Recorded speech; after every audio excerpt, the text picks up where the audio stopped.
Hello student, class में आपका एक और फिर से स्वागत है। तो आप देख सकते हैं हिंदी की टॉप 30 क्वेश्चन सीरीज चल रही है जो UPSI triple S C, UP triple S C, TET super TET के लिए बहुत ज़्यादा इंपॉर्टेंट सीरीज़ है। तो चलिए अब इस सीरीज़ को लगाते हैं।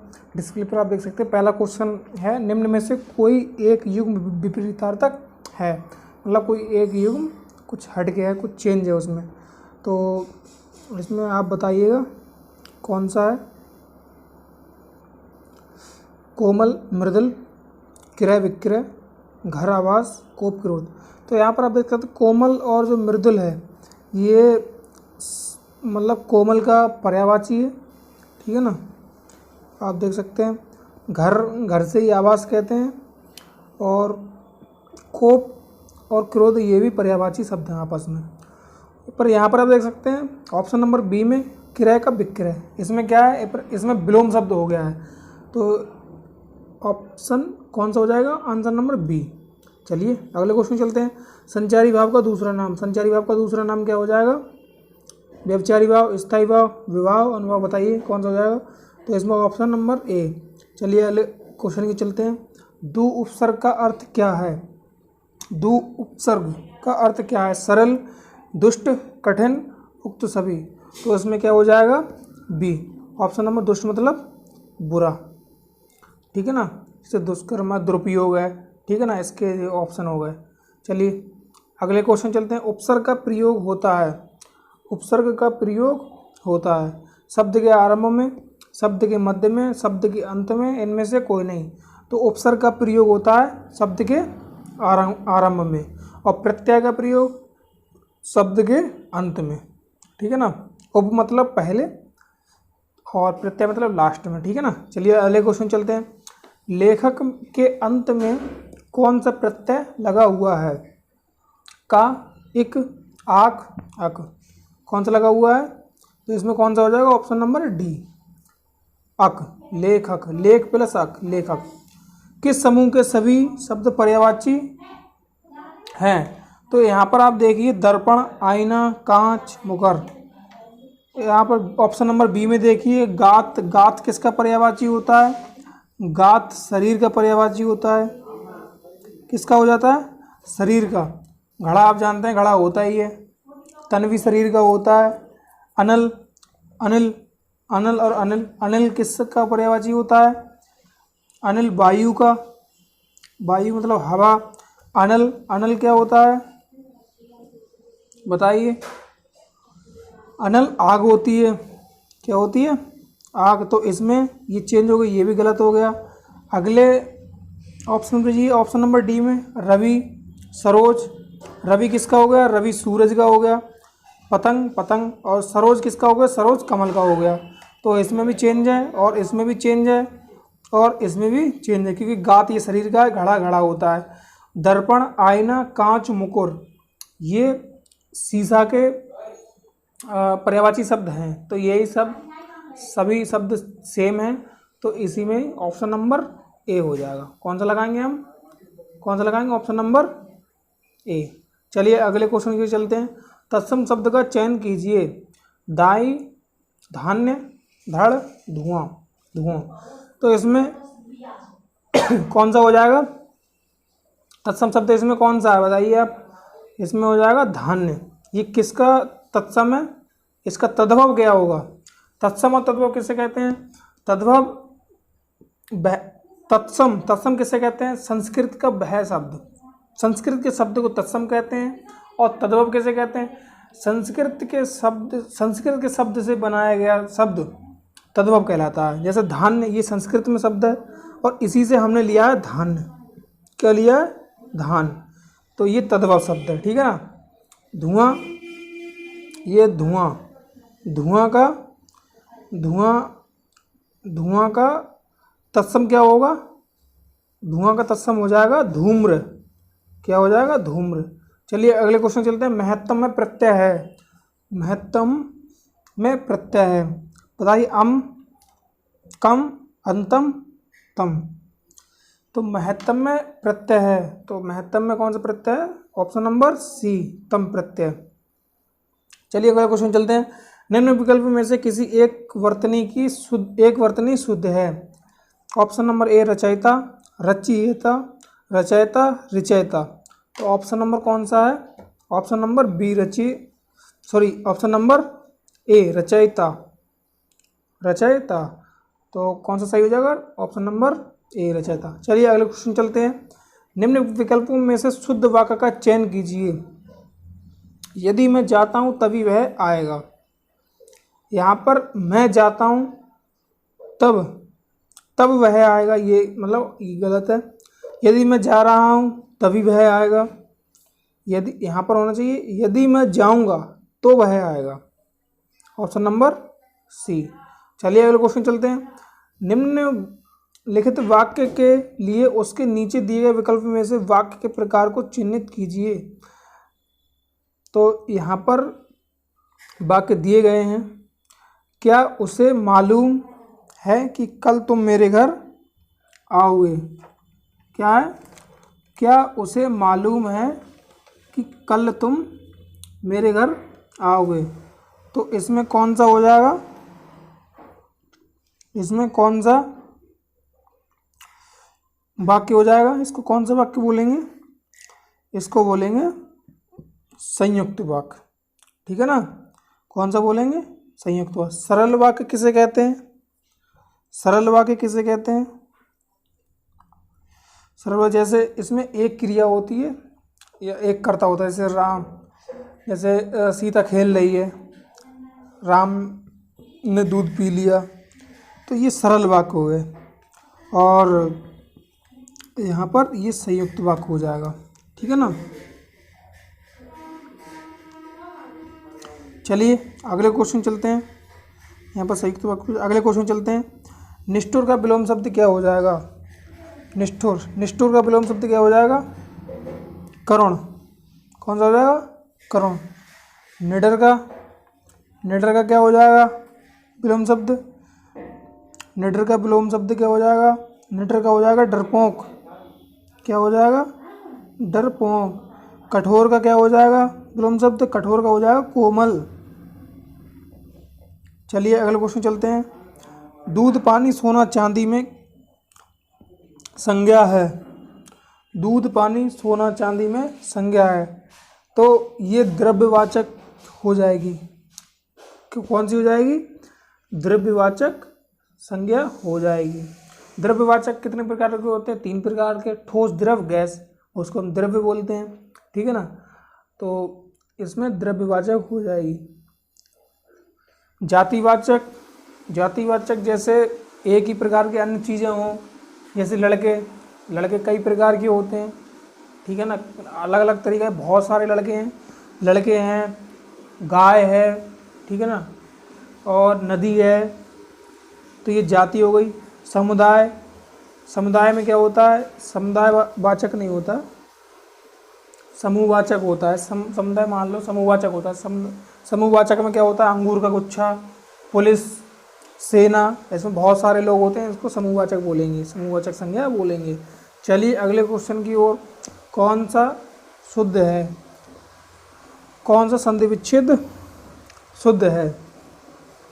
ना धन इका, न धन इका, ने धन इका।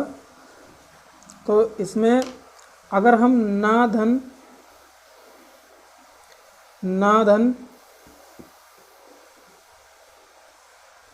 जैसे इसमें अयादि संधि है। कौन सी संधि है इसमें? अयादि संधि। अब इसको हम तोड़ेंगे। नयन के लिए तोड़िए। नयन के लिए क्या तोड़ेंगे? नयन के लिए जब हम तोड़ेंगे, नयन के लिए, तो ने धन अन क्या हो जाएगा? नयन। अब हम इसमें एक और लगा देंगे, तो क्या हो जाएगा? नायन। क्या हो जाएगा? नायन। ठीक है ना? तो इसी प्रकार से इसमें इसको हम तोड़ेंगे, तो ये हो जाएगा न धन इका, तो ये हो जाएगा नायिका। अगर ठीक है, और क्या हो जाएगा? नायिका। अगर हम इस पर एक मात्रा लगाते हैं, ठीक है ना, एक मात्रा लगाते हैं, केवल ने धन एका कर रहे हैं, ने धन एका कर रहे हैं, तो इसका हो जाएगा नई का। क्या हो जाएगा? नई का। तो इसलिए न धन एका करेंगे हम, ऑप्शन नंबर बी सही हो जाएगा इसमें। चलिए अगले क्वेश्चन चलते हैं। किस समास में से चिन्ह का लोप होता है? तो कर्म तत्पुरुष, करण तत्पुरुष, अधिकरण तत्पुरुष, संप्रदान तत्पुरुष। तो इसमें कारक पूछा है, कौन से कारक का चिन्ह आएगा, मतलब से जो चिन्ह है, ये से चिन्ह कौन से कारक में आता है, से चिन्ह कौन से कारक में आता है। तो कर्ता ने, जो कर्ता होता है उसमें ने चिन्ह आता है। कर्ता ने कर्म को, जो कर्म होता है उसको को चिन्ह आता है। कर्ता ने कर्म को करण से, तो इसमें से, ये से चिन्ह जो है ये वाला, ये करण में आता है। किस में आता है? करण तत्पुरुष में। अधिकरण में, अधिकरण में या पर, अधिकरण में कौन कौन से चिन्ह आते हैं? में या पर, ये आप नोट कर लीजिए। संप्रदान, संप्रदान में को या के लिए, के लिए। अब हम कैसे पहचानेंगे, कैसे हम पहचानेंगे ये इसी का चिन्ह है। जैसे हम संप्रदान मतलब किसी को दान करते हैं, जैसे राजा ने रावण को, सॉरी राजा ने साधु को दान दिया। को किसको दिया? साधु को। तो संप्रदान आ गया इसमें, ठीक है। और करण, जैसे राम से श्याम ने पहन लिया, तो इसमें क्या आ जाएगा? से, करण आ जाएगा, ठीक है ना। तो ऐसे भी देख सकते हैं या रट भी सकते हैं। कारक कितने प्रकार के होते हैं? कारक 8 प्रकार के होते हैं, टोटल कारक 8 होते हैं, ठीक है। चलिए अगले क्वेश्चन चलते हैं। जहाँ काव्य में लौकिक या विचित्र वस्तुओं, व्यक्तियों अथवा दृश्यों का वर्णन होता है, वहाँ किस रस की निष्पत्ति होती है? तो वहाँ होती है किस रस की? वहाँ होती है अद्भुत रस की। किसकी? अद्भुत रस की।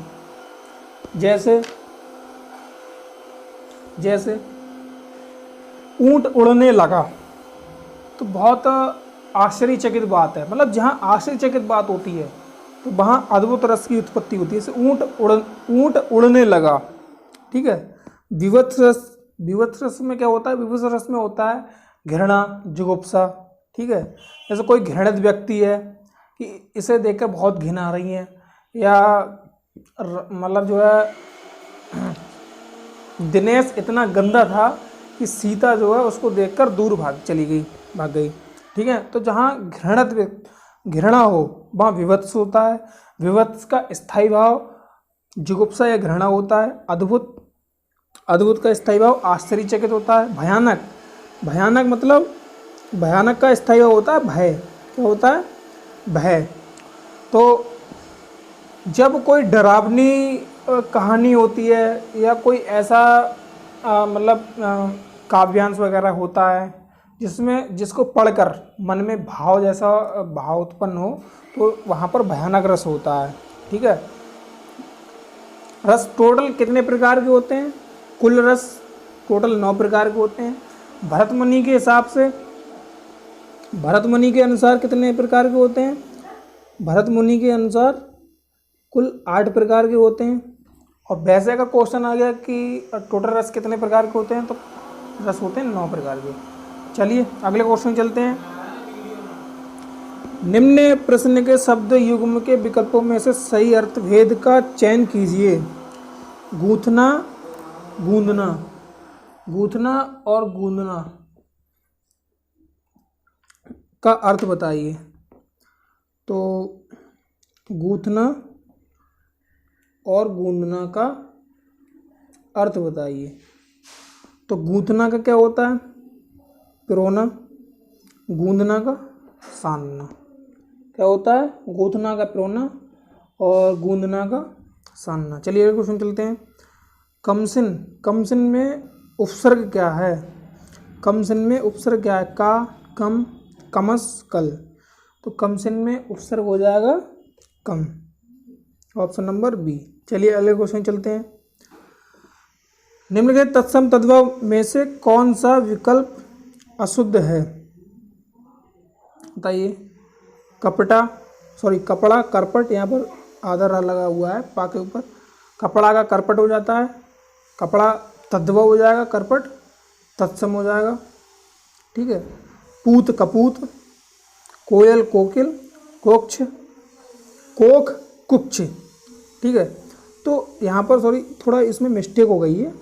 यहाँ पर तद्भव, ये भी वैसे सही है, पहले लिखेंगे तद्भव और तत्सम, क्योंकि तद्भव पहले आ गया है, तत्सम बाद को। अक्सर क्वेश्चन ऐसे जो है क्वेश्चन आ जाता है कि तत्सम तद्भव लिख देते हैं तो उल्टा सीधा भी आ जाता है।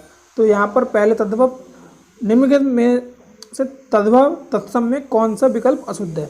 तो कौन सा अशुद्ध है? पूत कपूत। यहाँ पर आप देखेंगे ये भी तत्सम तद्भव है, कपड़ा करपट, कोयल कोकिल ये भी तत्सम तद्भव है, ये कोक और कुछ ये भी तत्सम तद्भव है। तो यहाँ पर जो पूत और कपूत ये एक ही है, एक ही शब्द, मतलब पर्यायवाची शब्द है। तो यहाँ पर ऑप्शन नंबर कौन सा हो जाएगा? बी। चलिए अगले क्वेश्चन चलते हैं। निम्नलिखित में से कौन सा शब्द कृत प्रत्यय से बना है? तो कृत प्रत्यय से बना शब्द गंदगी, वंदना, फर्राटा, अंधेरा। तो कृत प्रत्यय क्या होता है? क्रिया या धातु के बाद लगा प्रत्यय कृत प्रत्यय कहलाता है। ठीक है ना। तो और तद्धित प्रत्यय क्या होता है? संज्ञा सर्वनाम या विशेषण, संज्ञा सर्वनाम के बाद लगा प्रत्यय तद्धित प्रत्यय कहलाता है। अब अगर ऐसे भी अगर समझ में नहीं आ रहा है तो जैसे जो अन प्रत्यय है, अना प्रत्यय है, इसमें क्या होता है? ये जो है कृत प्रत्यय कहलाता है। ठीक है। और एरा क्या होता है? एरा प्रत्यय होता है, इसको हम बोलेंगे तद्धित प्रत्यय। कौन सा प्रत्यय बोलेंगे? तद्धित प्रत्यय। पहले तो हम जो है पहचानेंगे कि इसमें क्रिया कौन सी है। अगर क्रिया पहचान में नहीं आ रही है और अगर कई सारी क्रिया लग रही हैं तो यहाँ पर हम प्रत्यय से हम चेक कर सकते हैं। जो अना प्रत्यय है वो मतलब जो अना प्रत्यय है वो कृत प्रत्यय कहलाएगा, और जो एरा प्रत्यय है वो तद्धित प्रत्यय कहलाएगा। तो यहाँ पर हम इसको इसमें पूछा गया है कृत प्रत्यय से बना शब्द क्या हो जाएगा? तो कृत प्रत्यय से बना शब्द हो जाएगा वंदना। क्या हो जाएगा? वंदना। चलिए अगले क्वेश्चन चलते हैं। औ का उच्चारण स्थान क्या है? औ का उच्चारण स्थान क्या है? तो औ किससे बनता है? ओ किससे बनता है? ये बनता है आ प्लस ऊ। किससे बनता है? आ प्लस ऊ से। तो आ क्या होता है? आ कंठ है, और ऊ है वह ओष्ठ है। ऊ ओष्ठ में आता है, तब ये ओ बनता है। ठीक है ना। और बड़ा औ है, औ किससे बनता है? आ प्लस बड़ा ऊ। ठीक है ना। तो इसको तोड़ने के बाद, इसको आ प्लस ऊ को जोड़ने के बाद में औ बनता है। आ कंठ है और ऊ ओष्ठ है, इसलिए कंठोष्ठ बोलते हैं। ठीक है ना। अब ए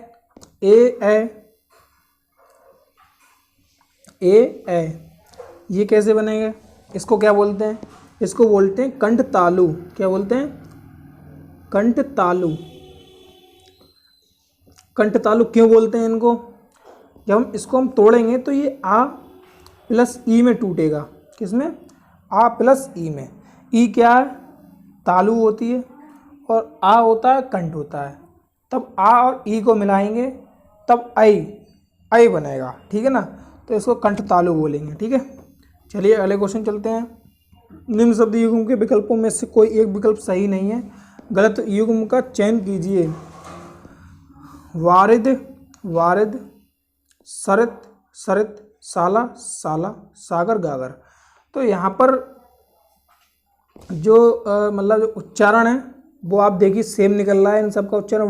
वारिद, सरित, साला साला, पर यहाँ पर सागर का गागर हो रहा है।